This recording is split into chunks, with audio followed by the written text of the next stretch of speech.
Bonjour, c'est Florine de l'atelier de Scarlett.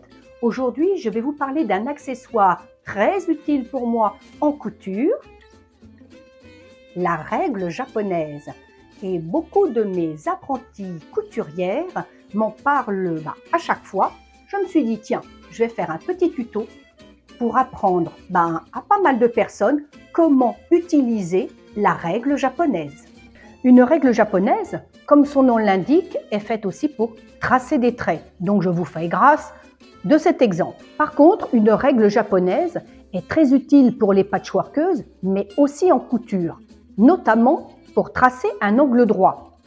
Vous tirez un trait, vous vous mettez en alignement avec la ligne bleue, avec les traits que vous avez ici, et vous tirez un trait.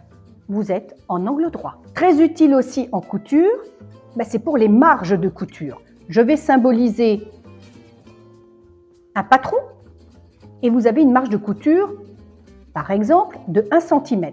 Je me mets donc ici, au petit trait de 1, vous voyez, ça fait une ligne noire sur la mienne, sur d'autres c'est d'autres couleurs. Donc je me mets ici en alignement de mon 1, de l'autre côté, et je tire un trait. Ma marge de couture est de 1 cm. Vous pouvez avoir aussi une marge de couture à faire dans les arrondis, notamment pour les ourlets, pour les emmanchures ou les cols. Je symbolise une couture, là c'est bien le patron. Même chose, vous prenez votre règle japonaise, vous vous mettez toujours dans mon exemple à 1 cm, vous glissez votre règle sur l'arrondi avec vos 1 cm et l'on trace.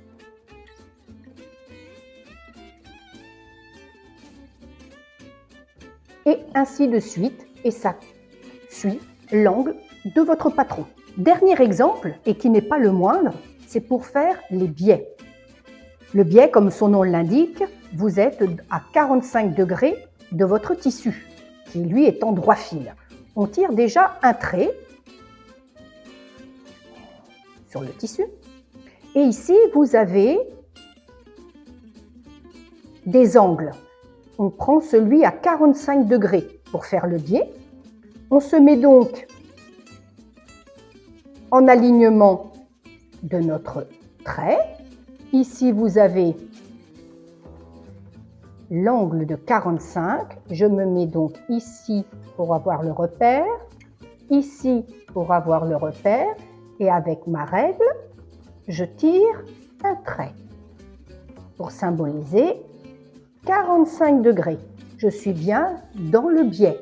Maintenant, je veux faire un biais de 4 cm. Avec la règle japonaise, je me mets donc à 4 sur le même trait, d'un côté et de l'autre.